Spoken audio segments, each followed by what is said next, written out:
Hello everyone, and welcome back to another WARNO deck deep dive. This time we're gonna have a look on the 101st Airborne, a deck that I had mixed results with at the beginning, but I start to get more and more of a hang of for, and yeah, I really enjoy it actually. I don't think it's top tier, but I think it does what it does quite well. So let's have a look in how I built my deck here, and let's start in the logistics tab, where Humvees are the CVs of choice, together with some quick Black Hawk supplies and some muleys here as cheap spammable around that you can have around your infantry units to resupply them. The Black Hawk more here for resupplying your helicopters, resupplying your artillery, repairing your tanks. That's usually how you want to split that up, and they do their job really, really well around. The CH a bit too inflexible, like you get 6 Blackhawks. Yeah, it's not quite as efficient, but as you can sell them anyways, it's not so important that they are cost efficient to the maximum in your supply tab. We don't take the CV helicopters because they are just too vulnerable. The Humvees do their job well. The 6 hit points also mean that they actually might survive a hit nearby, though the 2 availability is a bit sad.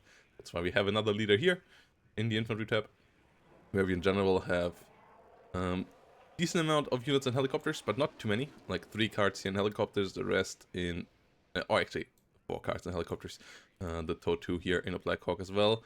4 quick reinforcements. You sometimes want to start with 1 or 2 of them. You often enough actually just want to start with units on the ground as well, if on maps where the roads are good. The investment into units and helicopters is quite expensive, and then the Green Berets are actually often a unit that you just want to bring in as reinforcements where you really need them, and where you want to overwhelm the enemy.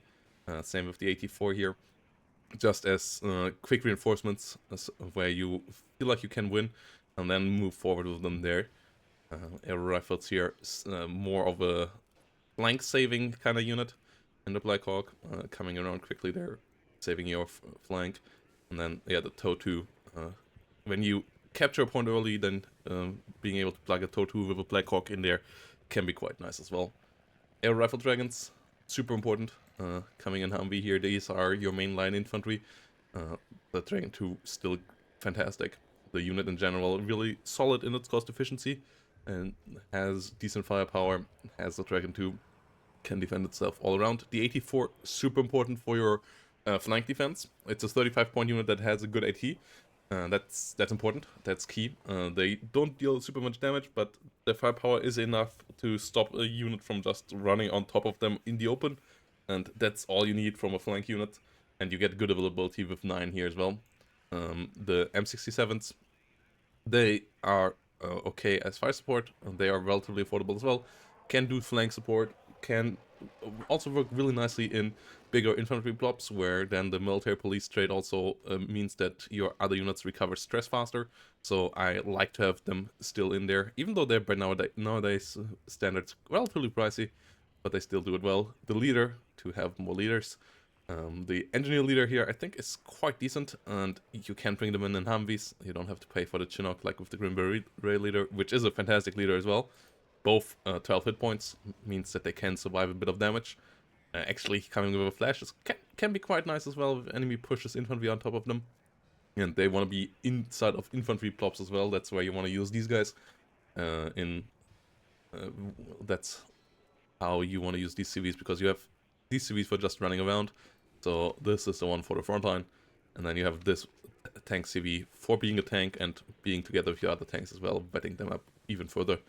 Then yeah, more TOW 2s, because you need good ATGMs. You don't have many tanks, you don't have endless tools to deal with heavier tanks, so having 2 cards of TOW 2s pretty important here to be able to deal with that. And all your units have shock anyway, so you don't really need the engineers here. Your units are good enough in CQC that is not really necessary in this deck. Artillery, 2 howitzers that can kill off enemies, especially in the matchups against airborne divisions. This is important, unlike against 82nd, against 11th.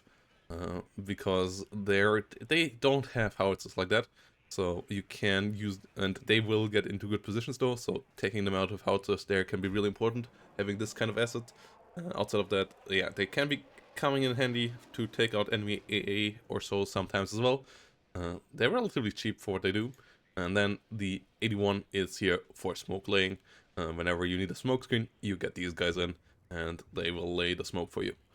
That's why we take the cheaper one. The 81mm mortar does the job there well enough. It's also great availability, so if you lose one, it doesn't really matter. But yeah, mostly here for smoke laying duties. The HE of them is okay, but you don't need to rely on that. You have enough other HE units in the deck. Tank tab, we take all the Abrams we can get, 3 cuts of that. Humvee with the TOW 2 for heavy air hitting onto enemy tanks. And yeah, having 8 CVs here is quite nice in this deck as well. So that's why we take the CV Abrams and then yeah, the others here. And then you can often have a ball of like 3 or 4. It is really good against decks that have lower end tanks to have these around. Just they can hold a flank basically on their own against T-55s or similar enemy units. So they can come in really handy. The IP for sure, a quite solid tank with its great frontal armor. It will struggle against the heavier units, but that's where the TOW 2s come in, and your helicopters come in to deal with that. So M1 IP, really important asset. Not always the biggest asset in every game, but against airborne, against units with lower end tanks like the East Germans or the French, it can come in quite handily. Recon tab, a really strong one, even though I feel like deltas don't perform well. They have a nice sniper rifle, but they don't have the sniper trait, and their weapons are a bit weird, and they're also relatively pricey, so I'd rather just go for the OG, the sniper, even though they went up 10 points. They have the double sniper, they hit hard, they also have the better stealth, so you can really hide them quite nicely as Recon. Together with the GSR, you have fantastic optics with that. The quick fix here, super important as a warning system for your other helicopters. That's what you want to have ahead of your other helicopters. If it gets shot, get out of there.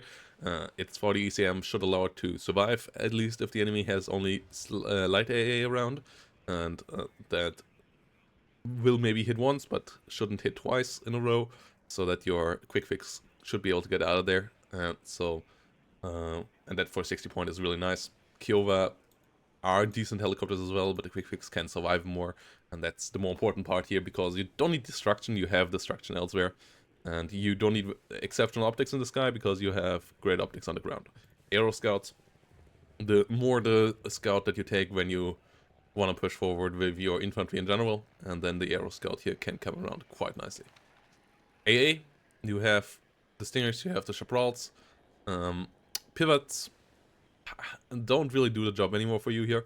You don't really have a problem with helicopters in this deck anyways. Stingers and Chaparrals also deal really well with that, with the ATAS and so on. You want to have something that also can hit planes, and with 2100 meters range and 2-second aim time, the pivot doesn't do that anymore since it's reworked. So yeah, rather take the Stinger that has a bit more range, especially with the higher veterancy, or the Chaparral, which has pretty decent range there, can do some real damage. The Chaparral is super important in this deck, so yeah, rather take those instead of the pivots, especially as these aren't self-propelled, so they can be killed off quite easily. With artillery, they can't move away, which is a big problem.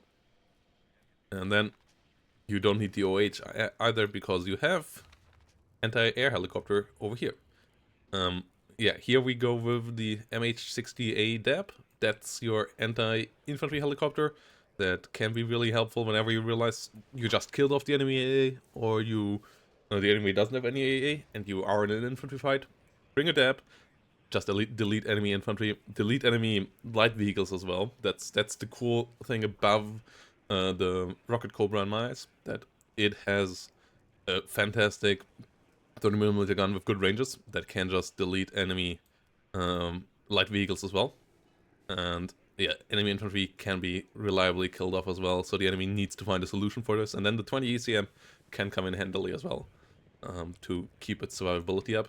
ATAS coming around to kill off enemy helicopters against decks that want to start with helicopters. You can bring these guys in quite early, and shoot them down, no matter what kind of helicopters they are. This one will win the duel even against other AA helicopters because it has the best air-to-air missiles on any helicopter with the Stinger post. Solid accuracy with 60%, good range, quick aim time, fantastic there. Apache, the normal one, to have some version with a rocket as well that can come in and deal with some infantry. That's the main issue of the ATAS. Against soft targets, it's not that great. It has to get really close, and then the 30mm is solid, but it is not the burst that you get with the Hydra rockets that the other Apache gets. So it's not the right helicopter for every solution. That's why it's also the same price, because the rockets do make a difference here, the 38 Hydras. And then we have a little bird just as something that you can bring in for big helicopter spam, to give the enemy more targets. I'm still testing these out a bit though. I might just switch to either Cobras or the Phantom HE bombers. Like that, those are the two other units that I currently consider still taking in for this. Because in the air tab, yeah, it's mostly about air dominance. You want to often start with two fighters, one Eagle, one Phantom, or two Phantoms, depending on how good the enemy fighters can be. If they can be pretty good, then one Eagle, one Phantom. Otherwise, two Phantoms can be enough, because they are pretty solid right now. And then protect your helicopter opener, because yeah, in some maps you need your helicopters and you need them to survive, so a Eagle and a Phantom should allow that to happen. Especially if you bring in ATAS that can shoot on an enemy helicopter, enemy plane if necessary as well. That can be quite nice.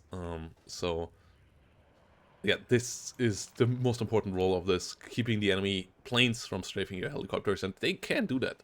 A 6 fighter would be amazing, or like a 5th and a 6 fighter here, a 3rd card, but you don't get that, so you have to be resourceful. Really don't overextend, just keep them on the defense. Don't hunt enemy helicopters. You have good AA, you have your own helicopters for that. You don't need to chase helicopters in enemy territory, because you will most likely use your fighter there, and you can't afford to lose your fighter there. So yeah, stay on your side of the map with these guys. M1 IPs doing a good job as well. Chinook and so on coming around nicely too. So yeah, generally quite good game, quite good division here. But you need to be careful of not losing your tanks too easily. You need to be careful in the early game. The early game is really the most important part here. I had a couple of games where against forward deploy, you can struggle early on, but you have the tanks and so on. So you need to be playing more like an 8th Infantry there, whilst against a division like 8th Infantry, you need to be playing more aggressive. So you're really in that weird mid tier, but you can do both. You just have to get the hang of it. And I think that's something that I struggled with for sure, and I think a lot of you will struggle with as well, starting to get the feeling for when to be how aggressive, especially because helicopter transports are so vulnerable. So if you overextend with them, you lose them, and then these here are really expensive units to lose, so you don't want to do that, obviously. So yeah, with that said, hope to see you in the next one, guys, and we will go ahead and have a look on another game I played with 101st that went quite interestingly, and yeah, hope to see you next time, guys. Bye bye, and have a great day.